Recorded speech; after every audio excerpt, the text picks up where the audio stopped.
I teach a course in intellectual history. Intellectual history is a relatively recent field of study. It's only about 100 years old, which as disciplines go, this is indeed quite recent. When it was born, somewhere in the 1920s in America, it was called history of ideas. At that point, I think there were three basic premises to this endeavor. One of them was that ideas are cultural and historical forces. That is, they produce historical effects and they build cultures, whether it's the idea of human nature or the order of nature, the idea of love, the idea of genius, the idea of freedom. They produce culture.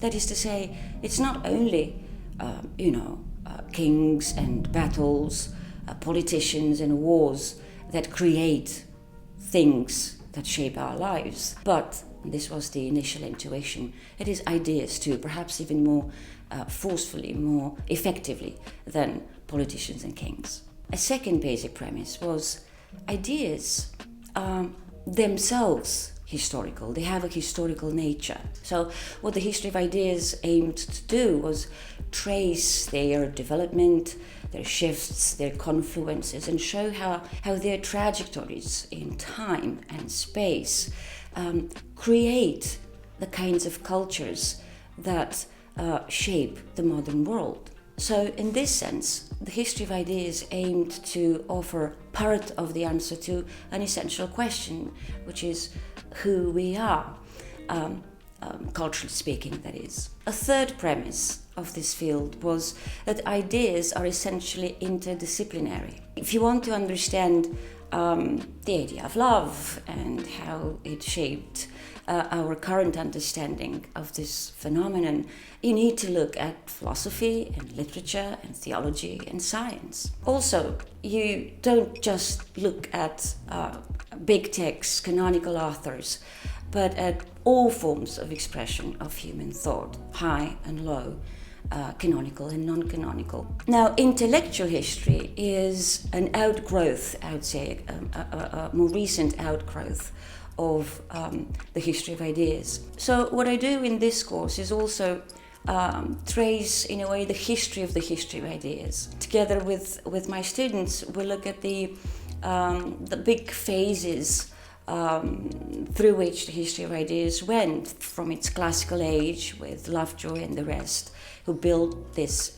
domain from the 1920s to the 1940s, through the age of contestations that came from emerging fields like social history and cultural history, up to today, up to the 2000s and after, where there is a re-emergence of this field, which interestingly has integrated in itself all of the challenges coming from cultural and social history. What does this mean? Well, it means that the field has broadened in a way that includes not only ideas but also institutions, practices, cultural identities, spaces, objects.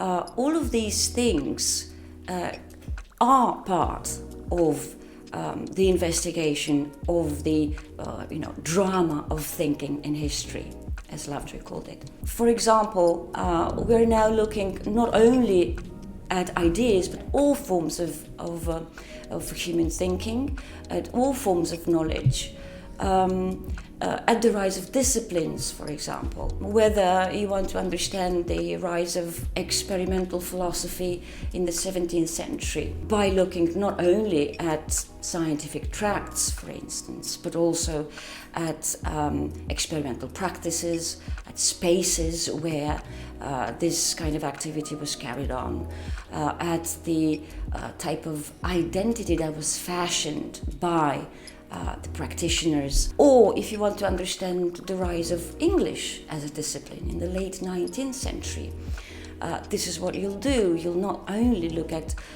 notions and ideas, but also at institutions, at the self-fashioning of the professor of English as a cultural agent. So from this point of view, why is intellectual history important? Well, because it shows you how the life of the mind is integrated with these other things, practices, institutions, spaces and identities, without being reduced to them.